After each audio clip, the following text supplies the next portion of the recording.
Welcome in, Iowa Hawkeye fans, to another episode of the Hawkeye Tailgate Report. I'm Luke Myers. This week we got a full cast, all the guys here: Joey Myers, Austin Myers, and Sam Middleton. Fellas, how you doing?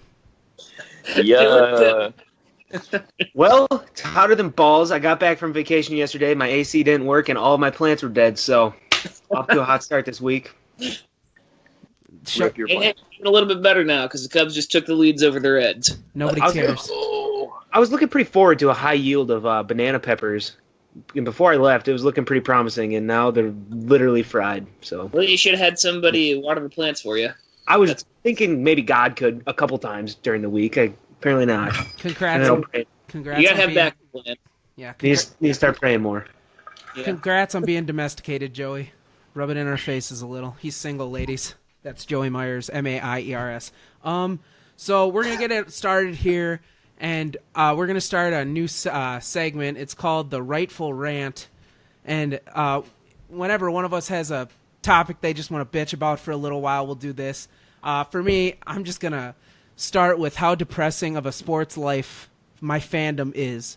I don't know where to really start. I guess you could start. My youngest heartbreak was with the Minnesota Vikings back in the late 90s, where Gary Anderson clanked the field goal in the NFC title game. The poor kicking issues continued there with Blair Walsh, and we just fucking horrible. I mean, and then you add in the Minnesota Twins, who face the fucking New York Yankees every year. They're in the playoffs. They never make it past the ALDS. Where do we go next? Iowa Hawkeye basketball losing to Northwestern State. Iowa football losing the Big Ten title game to LJ Scott. But most recently, this past week and a half has been absolutely miserable for me because I'm an Oklahoma City Thunder fan, and the day we were supposed to leave for vacation, I woke up to a Snapchat from my brother, and it says, "This poor asshole doesn't know what he has coming." And I look at my phone, and Paul George had been traded from the Thunder.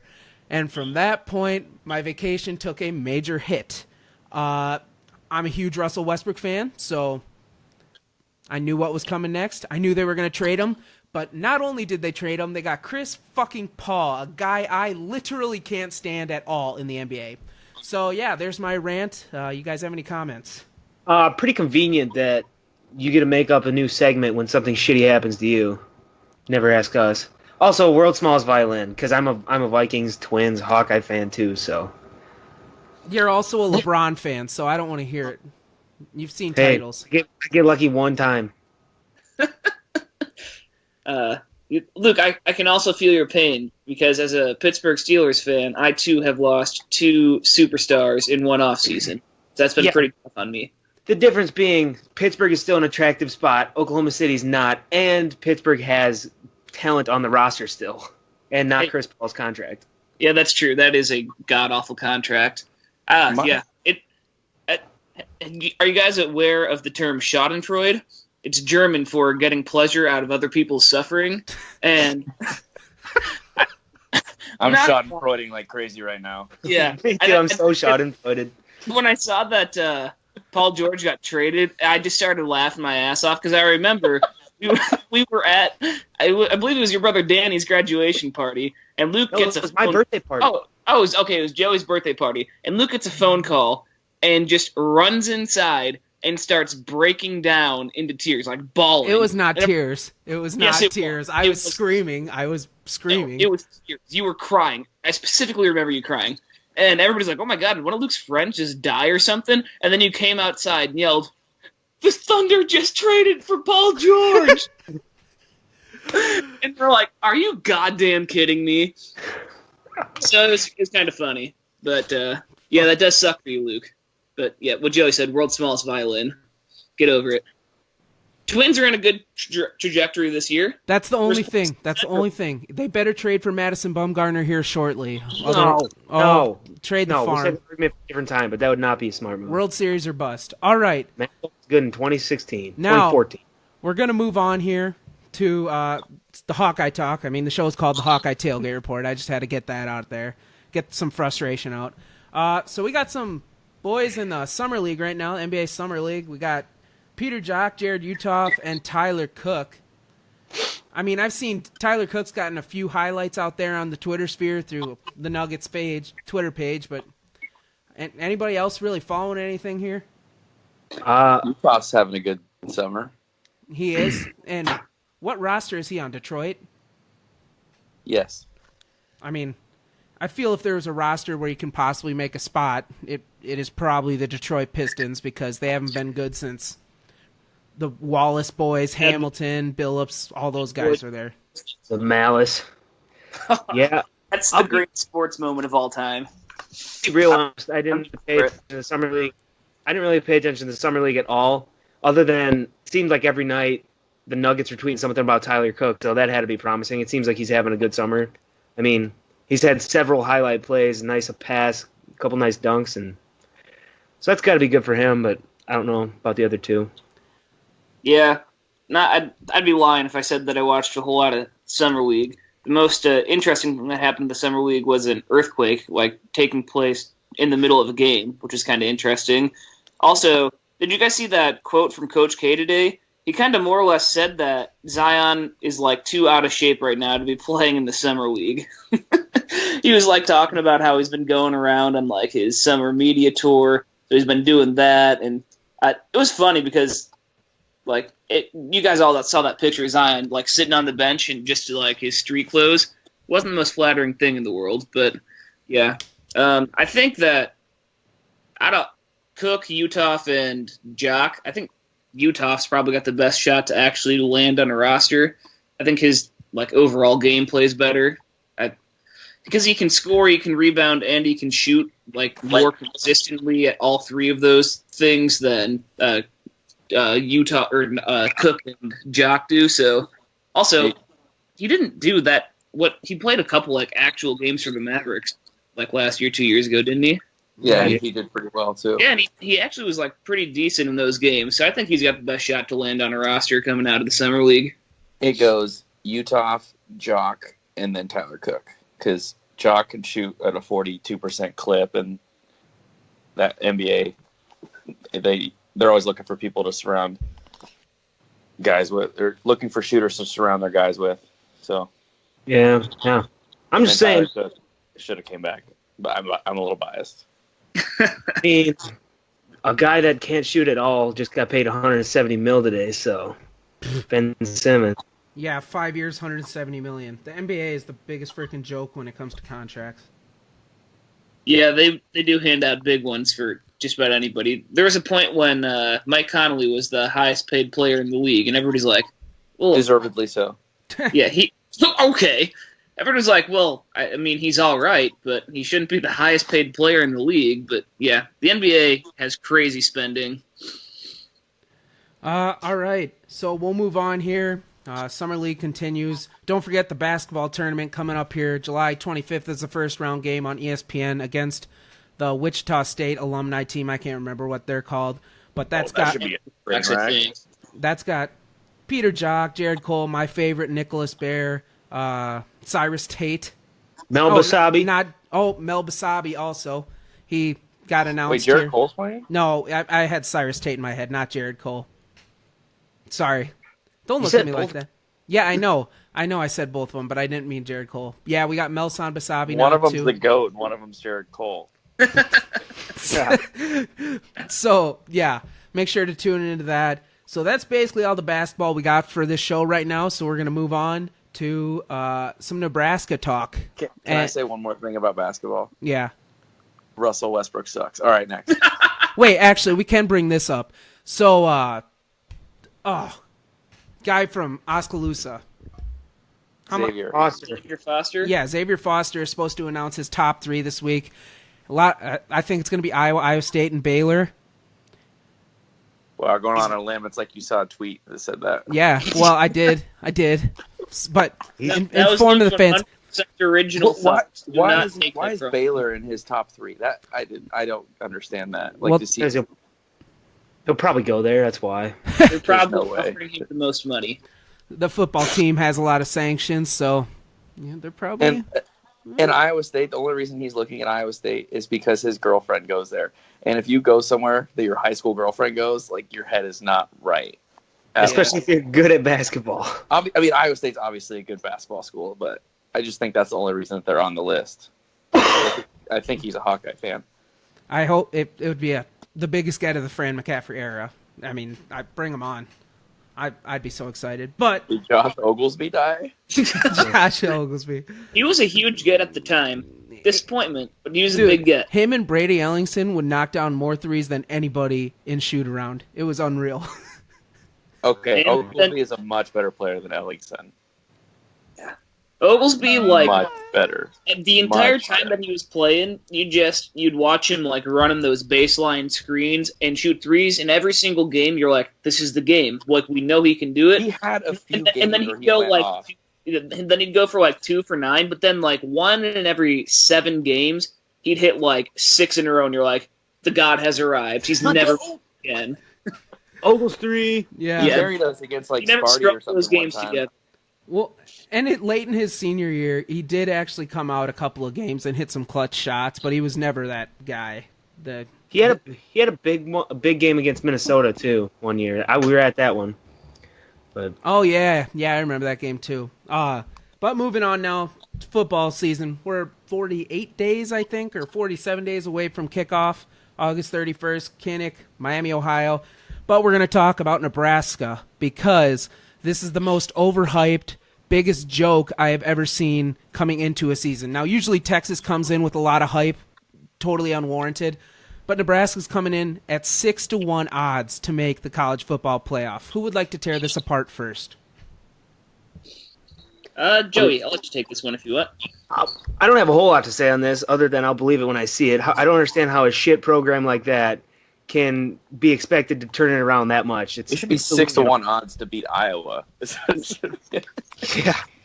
Or win a game. Yeah, Yeah. beat a MAC level team at home. Yeah.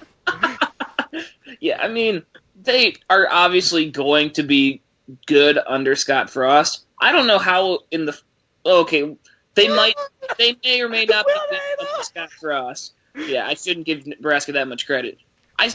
In what fucking world their over-under is 8.5. They're favored over Iowa, pretty heavily. I just don't get it. He's been there for 1 year, and yes, Adrian Martinez is a good quarterback. Who the fuck else do they got on that team? That's all they got. Yeah, he's been there for 1 year, and everybody's ready to suck him off. I'll believe it when I see it. How about them losing to MAC teams at home? Because that's what they did more of last year than anything else. Yeah, fuck Nebraska. God, I hate those guys. It's just a joke.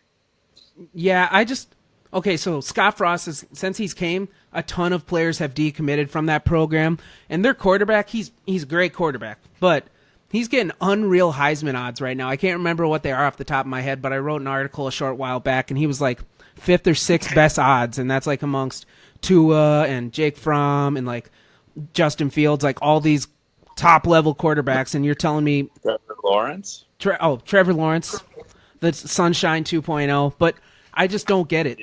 They won one Big Ten game last year. They won 4 games total. Since Bo Pelini left, they made a bowl game with 5 wins with what was his name? Riley something. Mike Riley. Mike Riley. They won. They made a bowl game with 5 wins and upset UCLA, but that's just because everybody else in the NCAA was complete garbage that season.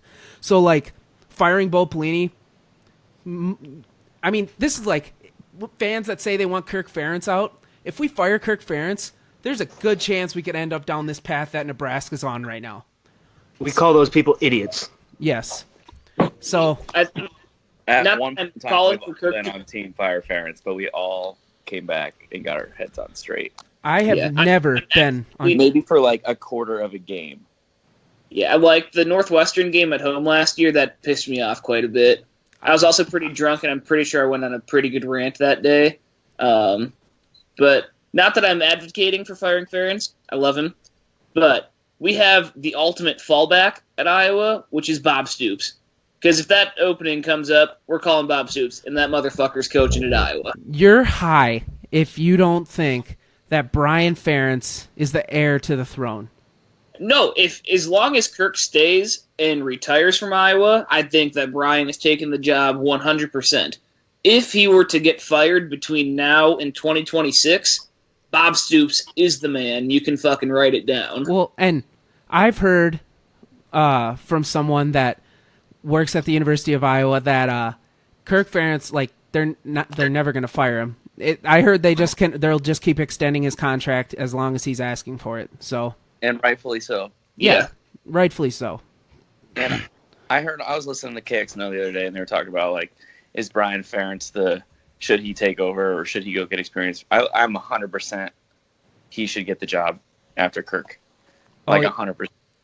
Well, I mean, you just see what the offense did last year. I mean, there was a couple games where they dropped duds, but they opened up the playbook a little more in Brian's second year as being the offensive coordinator, whereas the first year, maybe Kirk had had the reins a little bit and wasn't letting them loose all that much. But even if the offense was straight fucking garbage, I still like just having that Ferentz name again, and we all know that Brian Ferentz can coach. So, like, and especially with recruiting, that'll help. Like, oh yeah, well once my dad retires, I'll be the coach. So yeah, you know what you're getting with the Ferentz name too. Like, they're gonna the most like straightforward, honest people like you're gonna run into when they're in the recruiting process. They tell the recruits like exactly how they see it. So, you know, they're not a program that's out there like Minnesota, for example, PJ Fleck, that's offering out like 300 scholarships a cycle, basically to anybody that they see. You know, if you get an offer from Iowa, it's because they seriously think that you're going to be a big part of what they have moving forward. And if you keep it in the family tree, you know that that's going to keep the tradition going, and it'll sit well with a lot of potential recruits in the future.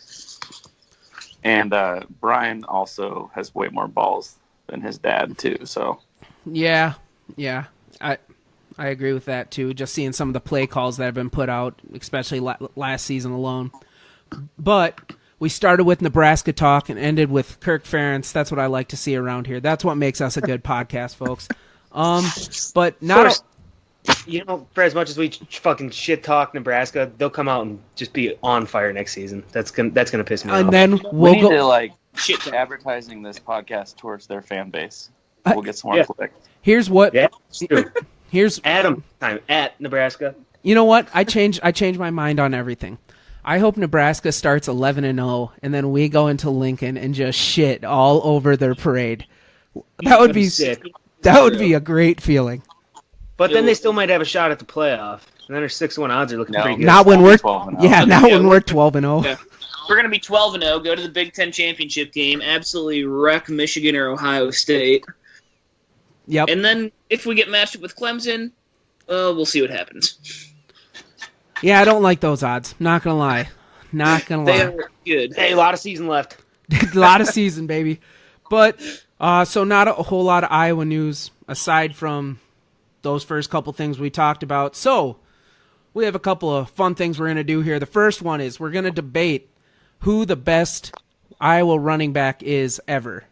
Last fall we did the best Iowa quarterback ever. I stood by my boy Richard Stanzi. I don't remember who you guys picked, but I think Austin went Drew Tate. Yeah, I think I went with Drew Tate basically only on the play in the Capital One Bowl. Yep. That's just like my favorite football play of all time. So, and Drew Tate was the quarterback for it, so that's what I went with. That's basically what I based my decision off of. All right. I mean, it's a pretty solid argument. Yeah, I mean, like that's a lot of Iowa's fans like favorite Iowa football moment ever. There's some good ones in there too, but I mean, I can remember that we were at my grandma's house because it was New Year's. And everybody's sitting around the TV watching the game. Everybody's freaking out because we're not calling that timeout. We're like, what in the hell's going to happen? We're going to lose in this play. And we throw up the Hail Mary. Oh, I think the rafters shook that day. It was awesome. That's a good topic that we could talk about real quick. We were pretty young, and I remember that because I kept falling asleep because I stayed up all night at a church thing. And I kept falling asleep, waking up. And, it was so awesome. But I don't know if, since I got older and I started to care even more, 7 got 6. I have a play that at Happy Valley at night. I have a play in my head that is great. Is kind of odd. My favorite play is Smith's 85-yard touchdown in the Big Ten championship game. That you like that because of the call. Gus Johnson killed that call, but also Gus Johnson kills every call. In the fourth quarter of the Big Ten title game, we were literally 10 minutes away from being in the college football playoff. And then Michigan State went on the longest 9.5-minute drive. Yeah, that one 9.5-minute drive where they ran or when they passed the ball maybe twice. It was miserable. We could not get off the field to save our fucking life. Yeah, that was.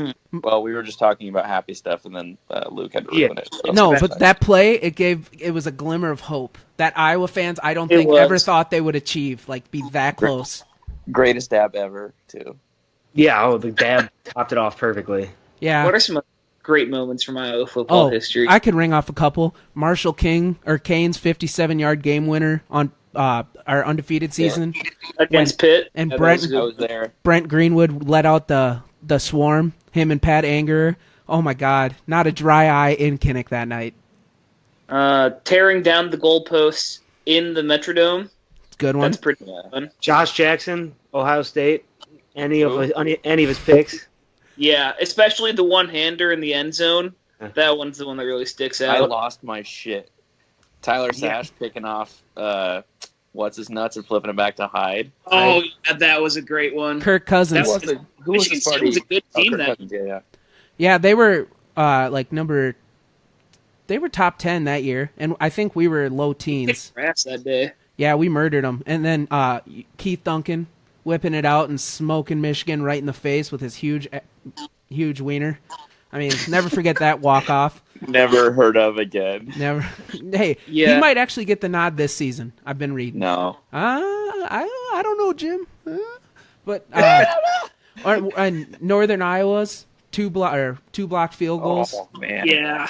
I had to listen to that on the radio. We had to block a field goal twice in that game to win in that, like, propel us on to one of the best seasons in school history. Yeah. Like, if we lost that game, that whole season could have gone down the shitter so fast. Yeah. There's one more. Oh, in kind of the lost years in like the early 2010s, it was a game against Pitt at home where we were down by like 24. Vandenberg or Cavante Martin Manley. Yeah, and so many people had left the game, and we ended up coming back and winning in the fourth quarter. Ooh, I got one that I can't believe we missed up until now. McNutt slant into the end zone against Michigan State. Literally the first thing I said. One. Was it? He said 7 got 6, which right. that's Yep, the play. Okay. Was not paying attention very well. My bad. All right, so that was a fun topic. I liked that. Good call, Sam. But wait, one more. When we beat Ohio State at the shoe with James Vandenberg at quarterback because we didn't take a knee. Never mind. Yeah, we lost that game. Way to end on a low note, you dick. But now we're gonna move to the greatest running back in Iowa history debate. And do you want to go by season? Because I feel by season there's only really one right answer here. This isn't a debate. Right. Okay. So. Or do you want to?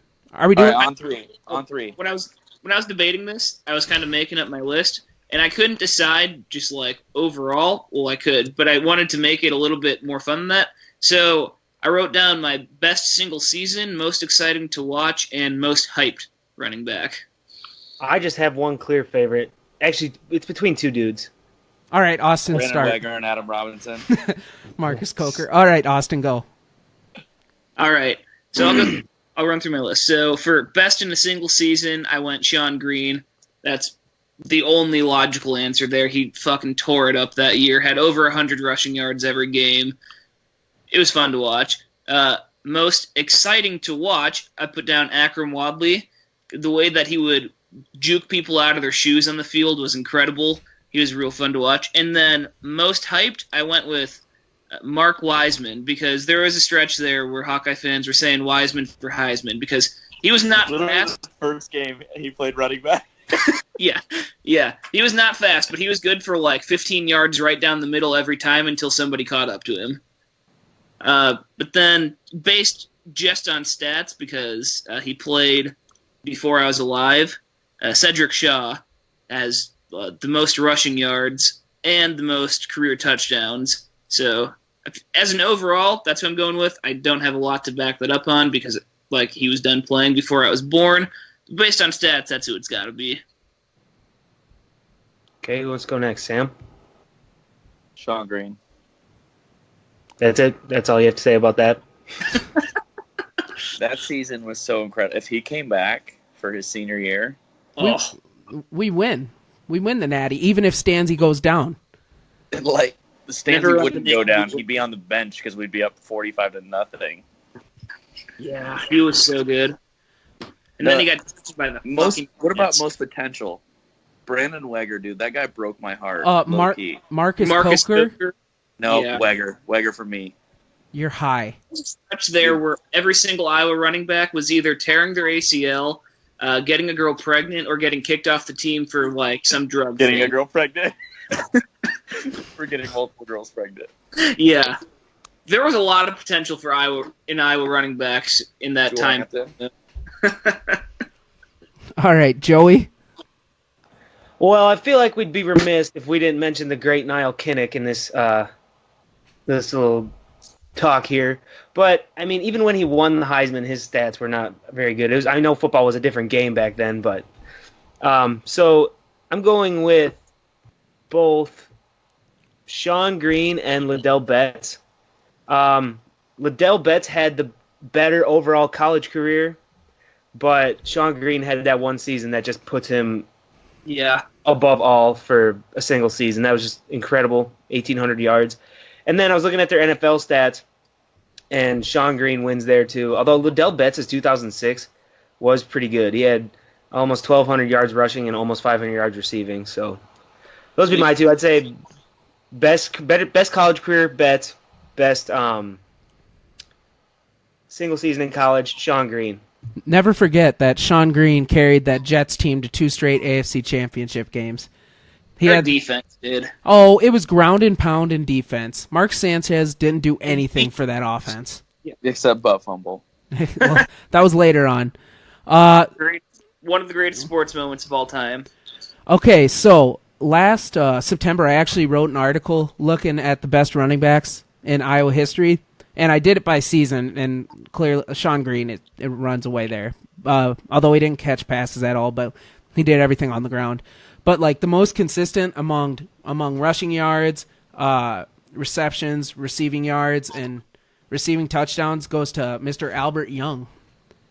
People forget about Albert Young. He had Albert was good. He's the third most rushing yards in the history of the team, trailing only Cedric Shaw and Betts at 3,137. His rushing touchdowns was only 23, which there was 4 other backs ahead of him: Tavion Banks, Shaw, Akram Wadley, and Betts again. And then he led in receptions at 79 by 7. He had 703 receiving yards in his career and 2 receiving touchdowns. So it might not be the sexy pick there, but Albert Young certainly. He kind of also he had a prosperous career with the Minnesota Vikings, mostly in the preseason. Yeah, that's not saying much, though, because James Vandenberg was once a Minnesota Viking, so.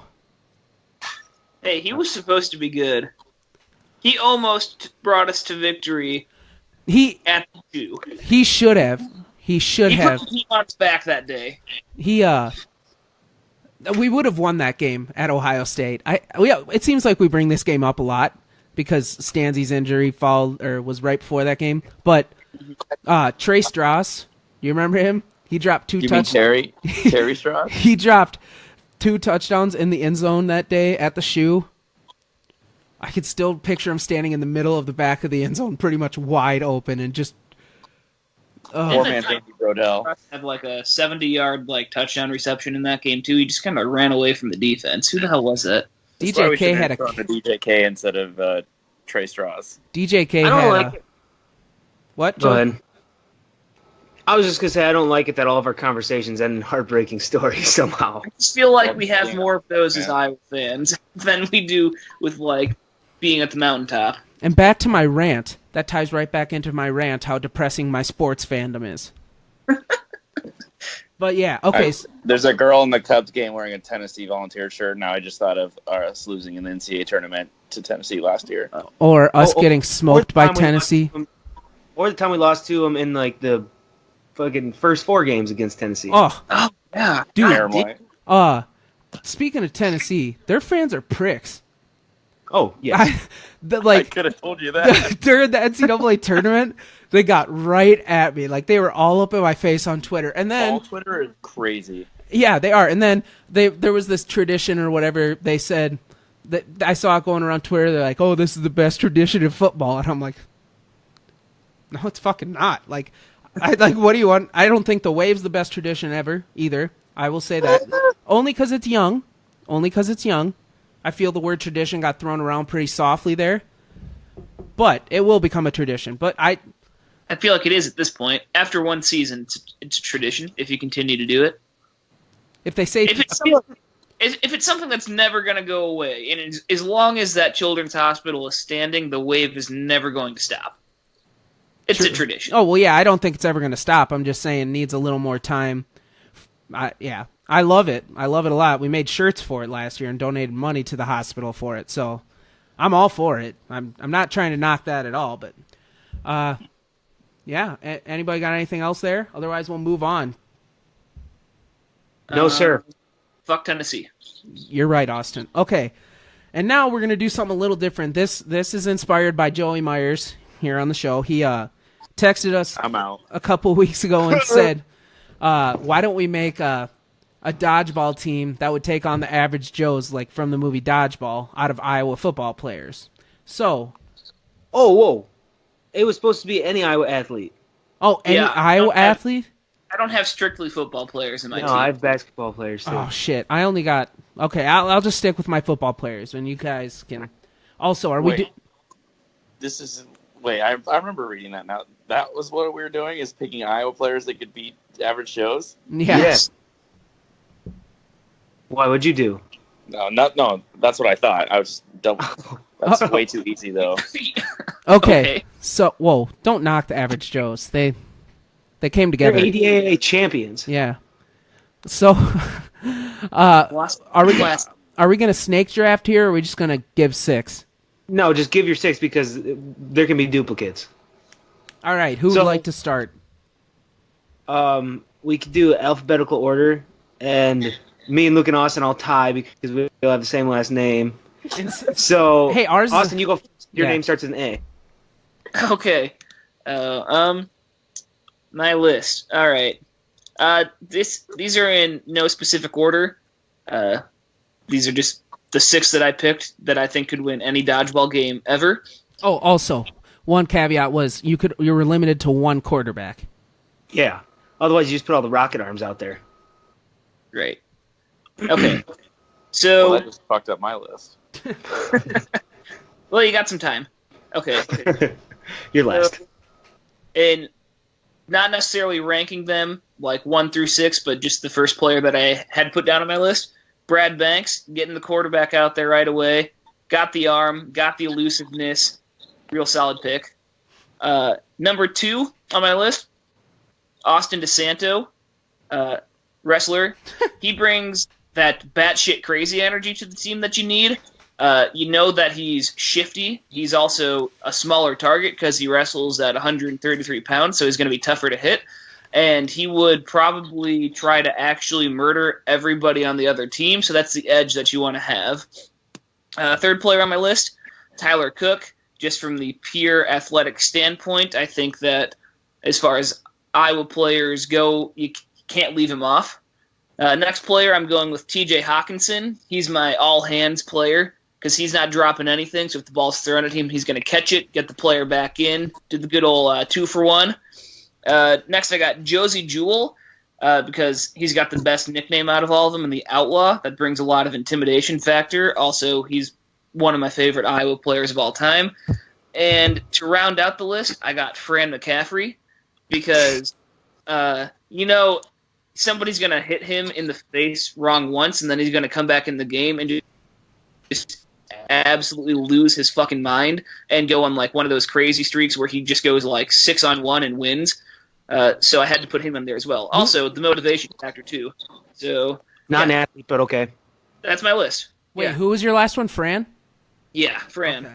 All right. So to recap, my team is Brad Banks, Austin DeSanto, Tyler Cook, TJ Hawkinson, Josie Jewell, and Fran McCaffrey. Not bad. I've heard of better. Doubt it. All right, Joey. So that makes me right. Okay. So first on my list, I have good old Doug Thomas. Ooh. He was always real big, 6'9". He was jacked. I just feel like he could do some damage with a dodgeball in his hand. And fun fact about our friend Doug Thomas, he played in the basketball tournament in 2017. Don't know how he did, but I just saw that when I was looking for him. But he was playing. Yeah. And then I have Marvin McNutt as a dual threat wide receiver. Yeah, I got him on my list too. Shit. So I kind of cheat the system there. It doesn't count as my quarterback. And then I have Rocket Arm himself, Nate Stanley. Damn it. He might have a little trouble hitting the guys deep, but He doesn't necessarily have the touch. aim low. Then I got good old Zach McCabe, everybody's dear friend, because I know he's not afraid to come in there and rough up the other team and cause a little drama. He could pull the old White Goodman on Kate Veach when he just lines it at her face. he could pull something like that on the other team and get rid of a couple people. And then my last two are I was kind of thinking the same thing with them. I got Ed Hinkle Damn it. and Tim Dwight. Oh, you fucker. Wow, I had Luke's entire list, huh? I wanted to add on the list. So I got Ed Hinkle because he's not too big. He's strong. He's got a good arm on him, from what I can tell. And then I also, fun fact about Ed Hinkle, when I was looking him up, he's got an IMDb page. I don't really know what it's for, but he does. And Tim Dwight seems like a scrappy guy, 5'8", you know. He could cause some havoc out there, and he also was pretty successful in the NFL, which I believe helps in this case. So there's mine. Doug Thomas, Marvin McNutt, Nate Stanley, Zach McCabe, Ed Hinkle, Tim Dwight. I will say some of those picks are pretty wild. Like, I don't see Doug Thomas and Zach McCabe being able to catch the ball very well. Yeah, they can probably get angry, but... Zach just put McCabe's holes an in absolute dark horse pick. Yeah. Who? Who, Austin? Doug Thomas? No, Zach McCabe. Oh, Zach McCabe. That was easy. That was my lock. What? Number one. Who's the savage? All right, so it's my turn now? Yep. Okay, so since I just did football players, Joey, took McNutt from me and Tim Dwight. But here we go. I got Firearm himself, may not have been the greatest in the seasons he started, but James Vandenberg had an absolute hose. He did not know how to throw the ball less than 80 miles an hour. Yeah, no, he gunned it. Wasn't a great quarterback, but he could certainly fire it. And then I'm going to go with some speedy guys for my next picks. I'm going to go with Tavion Banks, running back, pretty elusive, could catch the ball out of the backfield. And then R.I.P. Damon Powell. Wait, he's still alive? No, didn't he die just like last year? No, he got shot. No. He didn't die. Oh, he didn't die? Way to go, Luke. You're thinking Bullock. Oh, shit. Well, yeah, okay, so Powell. He So didn't which one get is it? shot. It's Damon Powell. That's what I'm thinking of, the wide receiver, number 22. His hands were not that good. He was Why lightning, would you though. pick Damon Powell. He was lightning. He could move. He was so How fast. is that going to help you on the dodgeball court? You're dodging. You're dodging. He just runs around in front of people holding the dodgeball and like He deflects them. literally, all he had was straight line speed. What are the 5 Ds of dodgeball? Dodge, duck, dip, dive, Don't and draft dodge. Damon. Damon Powell is my number 3. So next up, I'm going to go with the ball hawk himself, Micah Hyde, all-pro safety, and he's fast. Although Sam doesn't think that's a big factor in dodgeball. But Micah Hyde's also elusive. Damon Powell is not. I'm also going to go with one of the most talented wide receivers Iowa's ever seen in Darrell Johnson-Koulianos. Great hands there. Nope, no arguments. And then Playmaker. my final pick might be a little odd, but he has the biggest play in Iowa history, and that goes to Mr. Warren Holloway. He's clutch. What can you say? He's on one play. Hey, Your team is getting thrashed in like no way. one round. What Luke, team's going down first round. you look at the average Joes. What was the guy's name with the glasses who just got hot and went off? He was garbage, but he came up clutch. Holloway's my Hyde clutch. carrying your team. That's all I got. Well, you're losing. There's no doubt. Okay, Nah, go. I'm pretty sure the Girl Scout troops beating your team, Luke. Shut up, Austin. All right, Sam, who do you got? All right. I'm gonna wait. Can we can do repeat, right? Yeah. Wait, can we? Obviously, Yes. Oh, damn it. I was going You to did- take you did McNutt. two of them. Fuck. All right. obviously, Nate Stanley. Like, dude Yeah. throws a 94-mile-an-hour fastball. Second pick, Henry Marchese, baseball player, got drafted, so he's obviously got a gun as well. My third pick, Adam Haluska. Mm-hmm. He's just like top 3 GOAT. So, I mean, athlete, you already know. Marvin McNutt, obviously, duh. And then who is my? That's only That's 4. 4. Who am I missing?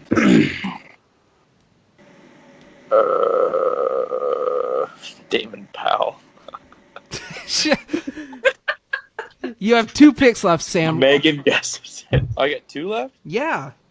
I thought you said that was 4. Yeah, and we're doing 6. Oh shit. You field Alright. 6 on the dodgeball team. Haven't you ever played?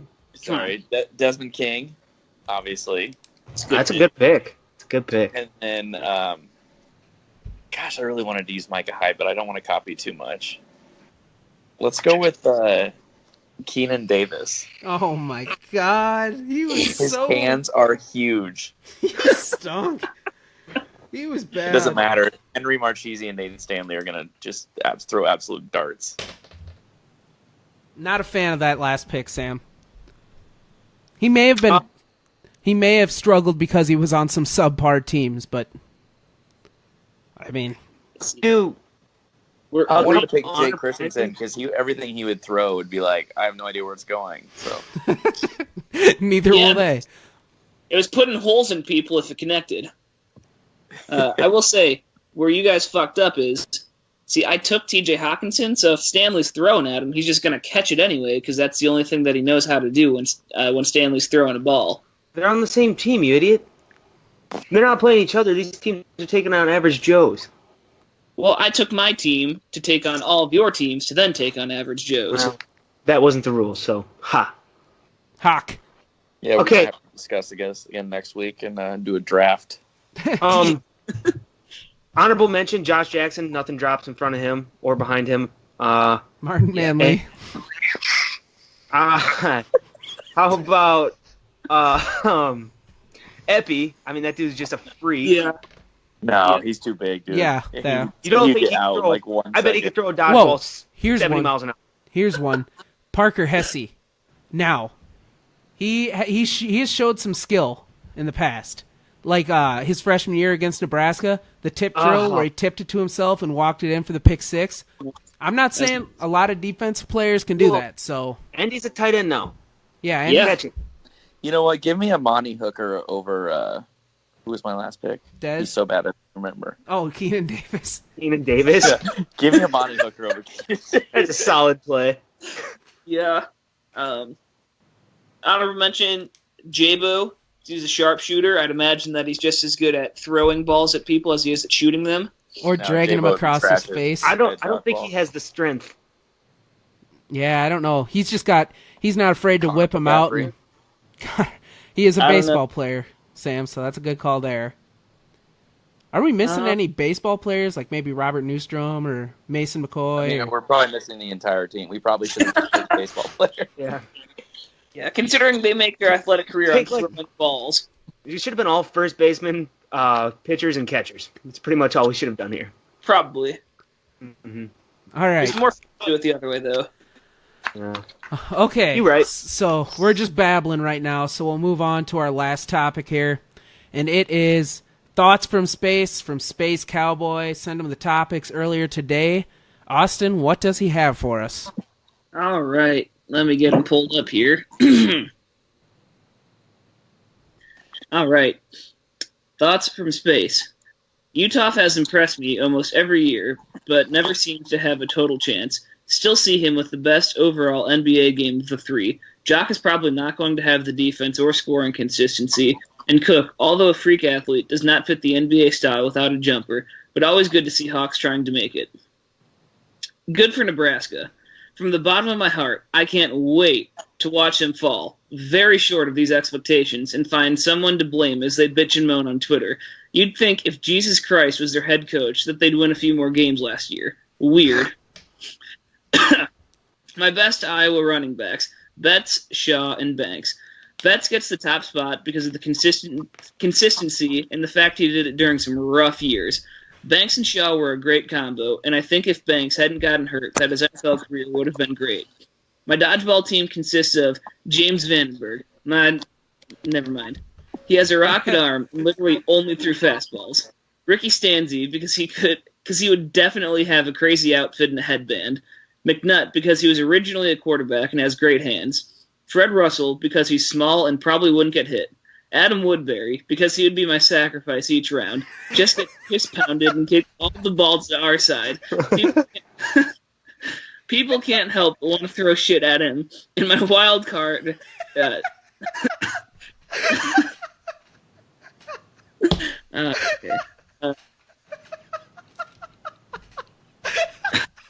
You're gonna make it, Luke. Funny, Luke? That's so fucking funny. Oh, okay. Okay. I'm good. Can we now? Yeah, we're good. Okay. Wait, why did you pick Adam Woodbury?